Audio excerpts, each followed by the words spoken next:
The man who is actually responsible for not just getting you all here, but I think is responsible for helping all of us to learn so much more about ourselves and the choices and the chances that we have in life.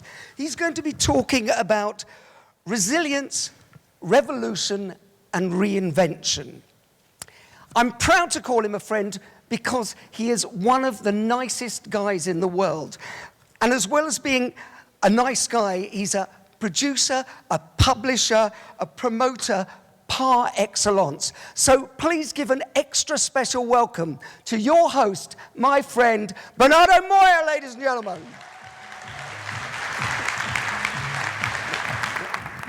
It's difficult and challenging because when I did my NLP training, I came across NLP only because a friend of mine worked with him.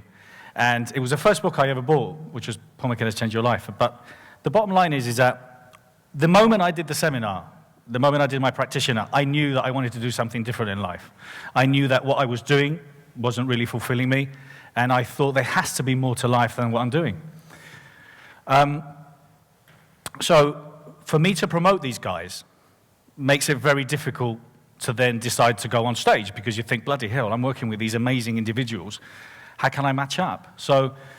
But this talk really is about me, hopefully at the end of this talk, and I hope hopefully at the end of the day, is for you to think about what your legacy is going to be. There's a fantastic quote from Steve Covey that says, life is about loving, it's about living, and it's about leaving a legacy.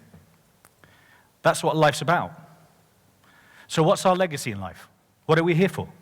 So how many of you are happy with what you're doing now? Sorry, how many of you would like to do something different to what you're doing today? That's good, not bad. Quite a lot of you are very, very happy with what you're doing, and that's not bad. But basically, I think the talk, which is aimed around resilience, revolution and reinvention, is that I think we all are resilient. In a certain degree, we're all resilient. When push comes to shove, we will do whatever it takes. But some people are more resilient than others. It's the bottom line. The other bottom line is that I think we have to reinvent ourselves. There has to be a revolution. Sometime in our life, we have to make a decision that we want to be different. We want to do something differently. We want to lose weight. We want to be more confident. We want to be happier. There's something. And also, there's a moment when we have to reinvent ourselves. Well, who do we want to be? What do we want our legacy to be? So this is what this talk's about. And unfortunately for you guys, I'm going to share a little bit of my life story. And not that my life story in any way, shape, or form has been extremely challenging, but I've had my moments. And because I want to talk about resilience, I want to tell you how I have overcome difficult moments in my life. How many of you are over 30? How many of you are over 40? Okay. How many of you are over 50? Oh, come on. Am I the only 51 now? There's more of you. Anyway, it doesn't matter. Thank you. Okay. The 50s are new 30s anyway. So the bottom line is that how many of you know what's really, really important to you in life? Who would you do anything for? Yeah? How many of you know what you would like your legacy to be? Not so many. So that's the idea of this talk. So I'm going to go through explaining what resilience is. I'll explain in a little bit more detail what I understand resilience is. I'm going to explain a little bit more about revolution and the idea of what I believe revolution is. And we'll talk about reinvention. So, yes, that's me. I'm Bernardo Moya. And basically, I was born in London. My parents are Spanish. And I was brought up in Spain. I was dressed in this funny clothes when I was little. My mum used to do terrible things to me. I won't even tell you what she dressed me in my communion. But I was lucky enough to live in Marbella all my life. I was living in Marbella till the age of 42, and that's when I decided to change and change my life. But going back a few years, kind of my first, so that's my wife. She's been with me for 27 years. I know what a lot of you are thinking. You get less for murder. I know. And those are my 3 kids, Max, Lucy, and Gigi. They're my legacy. So my first dark moment was when my dad died at 15. So it was a bit of a shocker. I wasn't expecting it. He was young, he was 54. But I was a son, and a brother, and all of a sudden I became a father and a husband.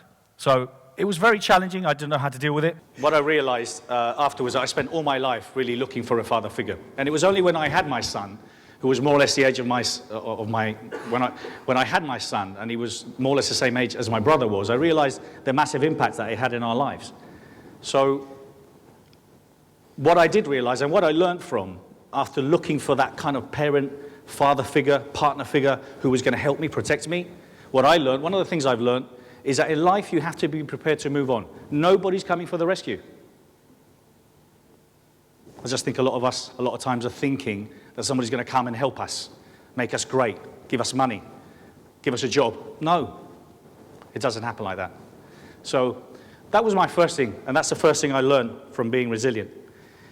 From there on, basically, I managed to build a career in real estate.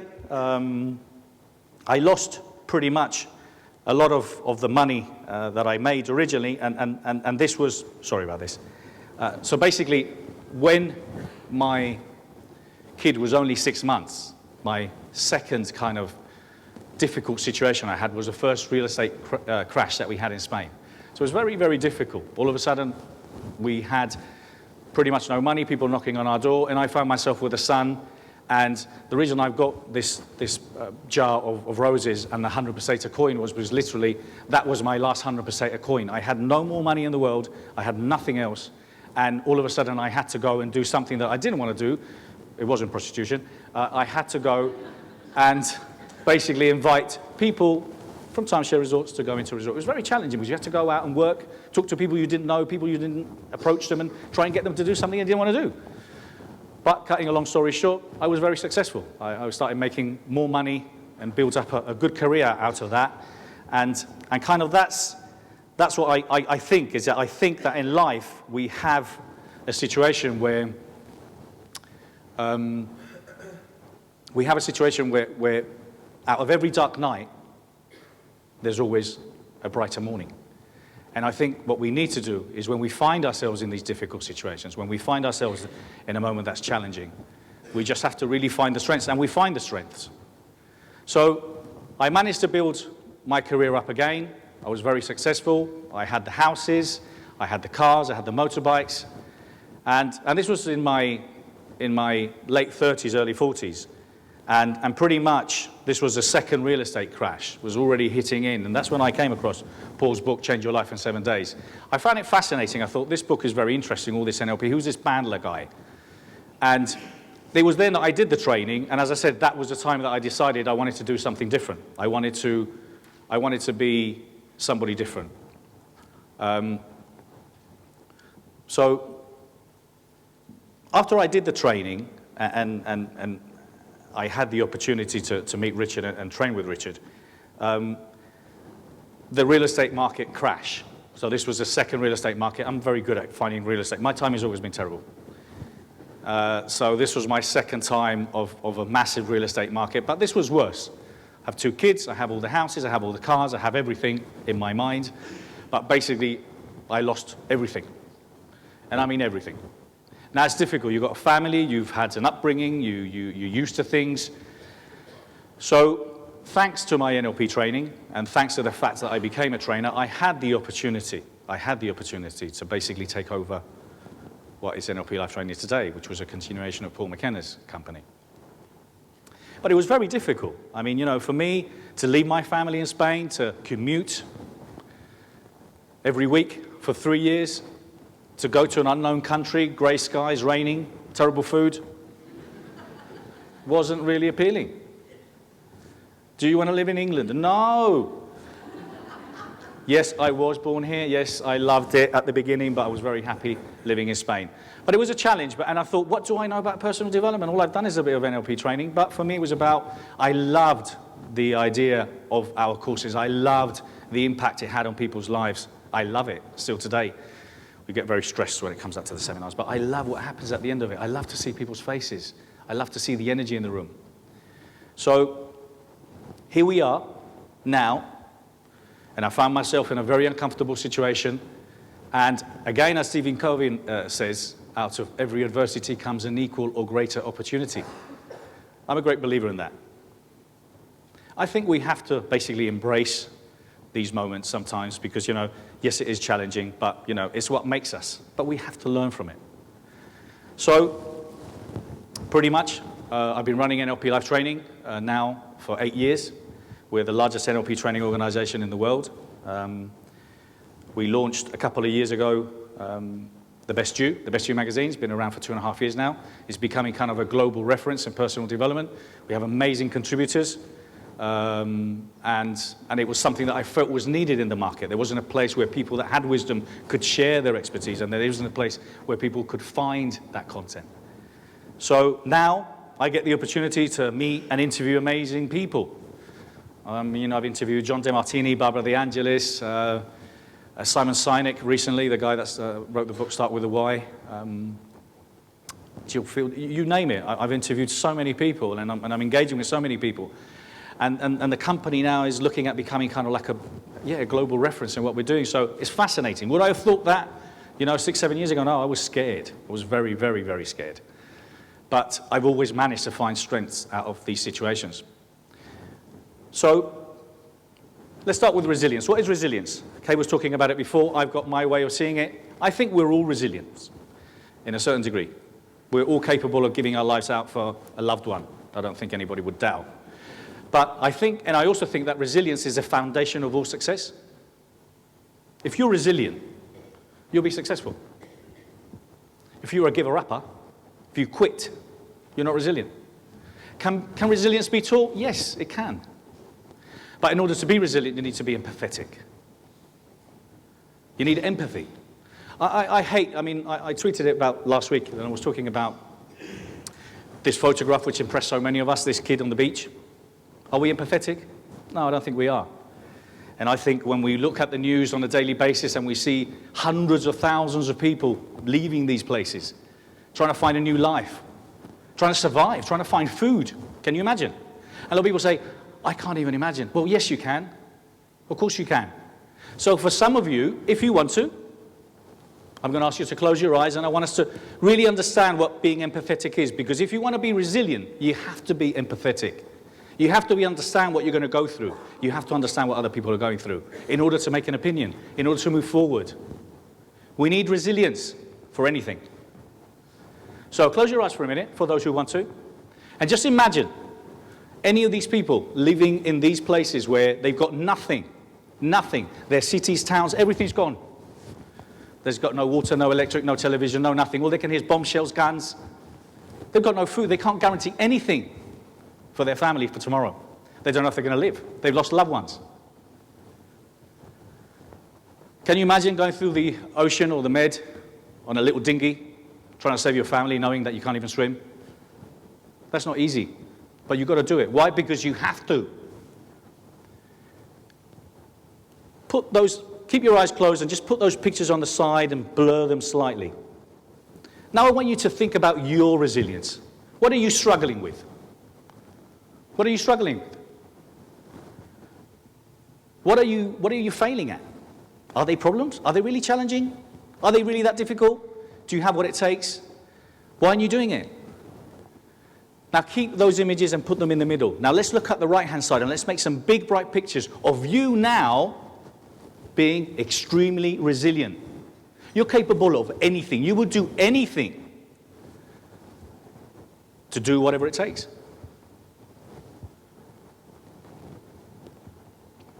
And I want you to see what you would see, hear what you would hear, and feel what you would feel all the way down, from the top of your head to the bottom of your toes.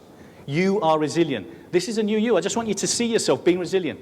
And when you complain about things, I want you to think about the picture on the left that's blurred, about these people that are going through really difficult situations. Stop complaining. That's my approach. I'm sorry. It may be a bit too much for some of you. Please open your eyes.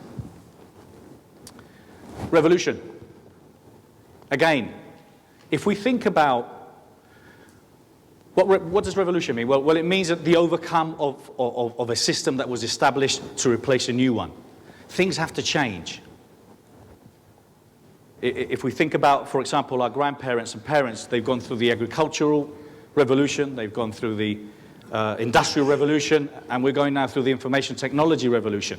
Imagine how much things have changed in the last 50 years. It's phenomenal. It's absolutely phenomenal, but we take these things for granted. And we've got everything on our phones. I know we shouldn't be using our phones, but we've got everything there. So, my thoughts are as well, is, if you don't mind, for those, please close your eyes. And I want you to think now of, I want you to think of your great-grandparents. I want you to think of what they've done, what they've had to do, the sacrifices they've had to make. I want you to think about your parents. This is only a few years ago now. What did they have to do in order to give you what you've got today, who you are today, your education? It wasn't easy for them, but they did it. They went through hell and back.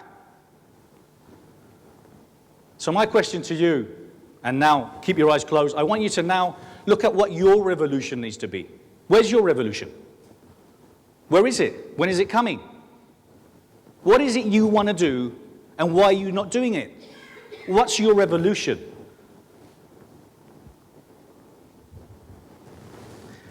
Open your eyes, please. Thank you. So the reinvention part of it is the fact that I personally think that it's never too late for anyone to become whoever they want to be. And I think we're all here to leave a legacy. We should all be here to leave a legacy, of whatever kind it is. Part of my legacy is my kids. Part of my legacy is my company, the magazine, be able to provide people content, inspire people. What's your reinvention? What do you want to do? Why are you not doing it? Who do you want to become? So these are questions that I would like you to ask yourselves, and that's the whole idea of why we do these events, is because there must be more to life. There must be more to life than just living 9 to 5 and not making a difference. There has to be.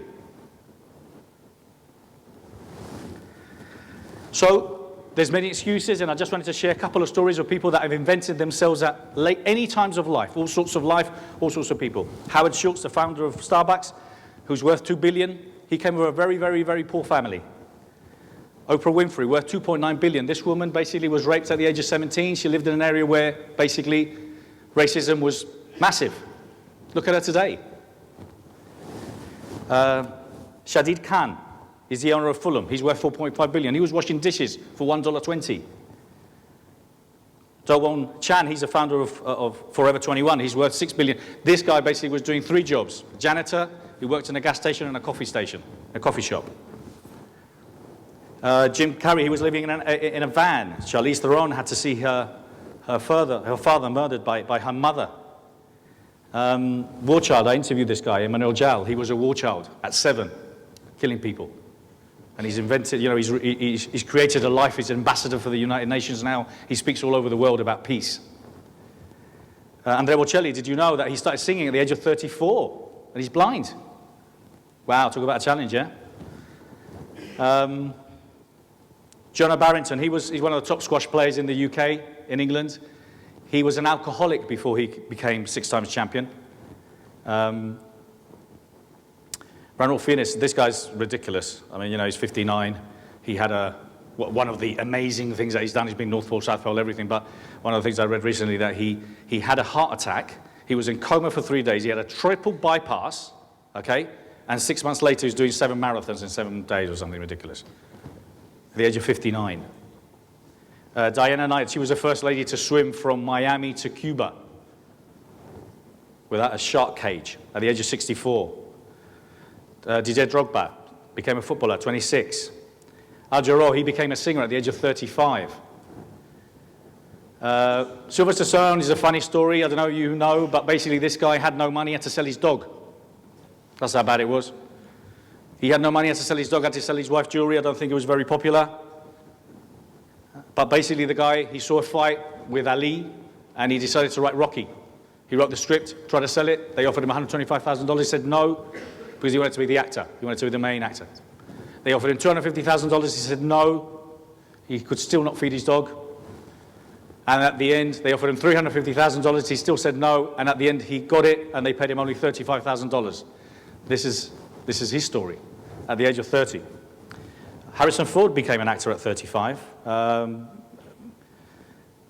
the colonel, he started KFC at 65. He got turned down I don't know how many times for so many years. The guy from McDonald's founded McDonald's at 52. J.R. Tolkien, the guy of Lord of the Rings, he published the books at 62. Morgan Freeman, he became an actor at 52, famous actor.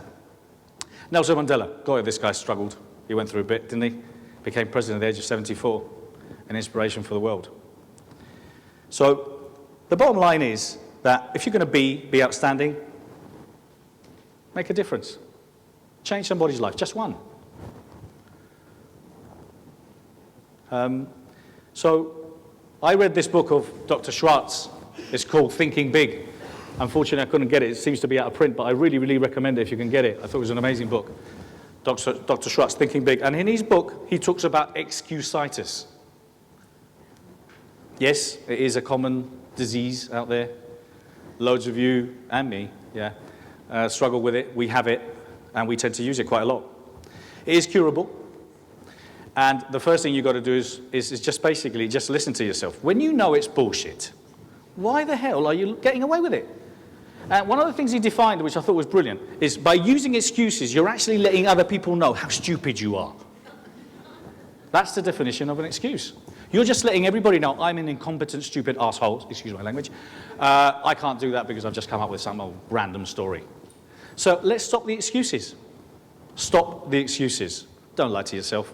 That little internal voice in the back of your head, oh, well, I can't go to the gym today because, bollocks.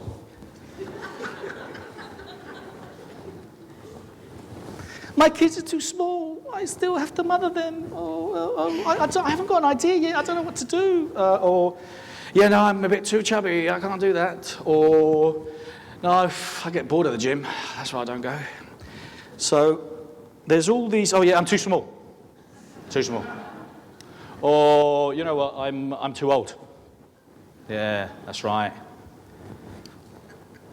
So let's stop the excuses. That's part of being resilient, about being able to create a revolution, and about being able to reinvent yourself. So are there steps? There's loads of steps to be more resilient. I've come with what I think are kind of like 6 that have helped me over the years. And one of them is focus. Just focus, okay? And I've heard this. When I was younger, they used to say, oh, Bernardo, you're always setting fires on. And that happens with age. You want to do everything, you've got to do it now, and you've got to do it now. And then the older you get, you realize that you're a fireman. You're the one that's putting the fires out. So focus. Sometimes we want to do a million things. No, let's just do one thing at a time. What is it we want to do? What does it do? Make big pictures.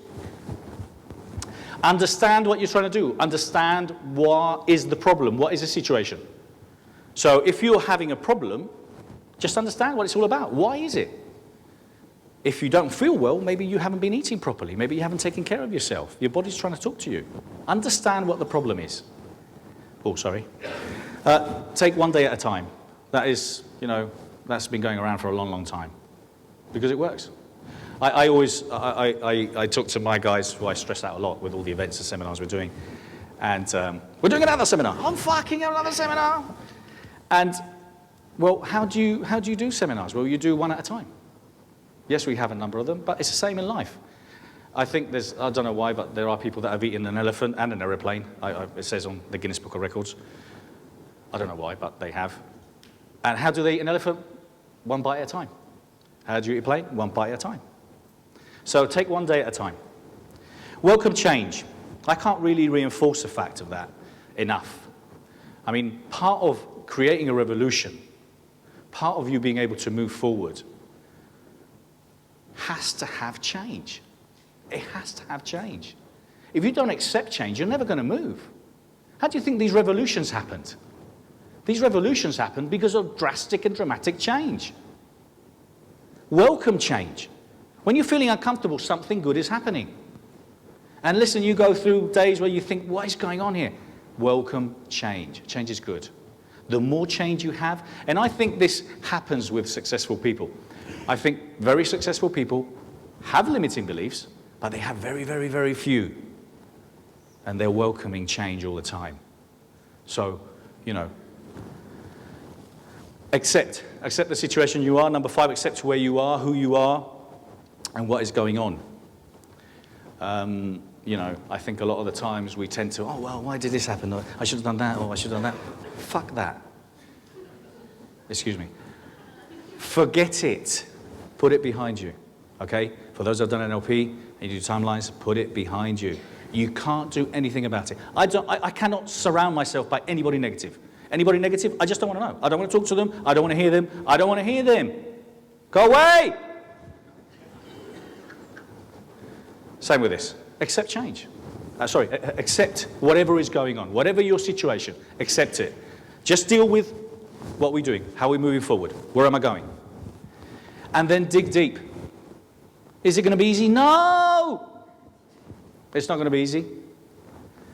But you have to dig deep. You have to dig deep.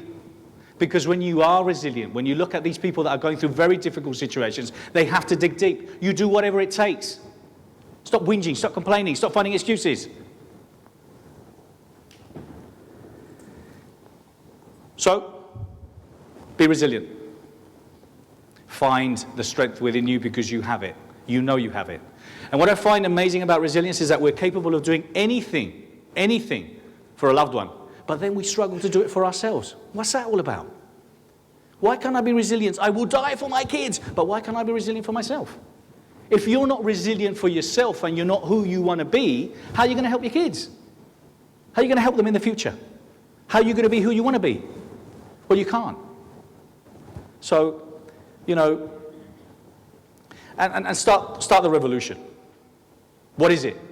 You've been putting on the back burner for months or for years, and you know you want to do, but you're not doing it. What is it? And reinvent yourself. So basically, I think it's never, ever too late to become who you want to be, to become the best you. Thank you very much.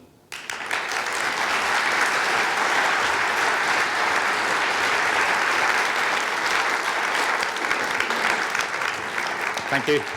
Thanks very much.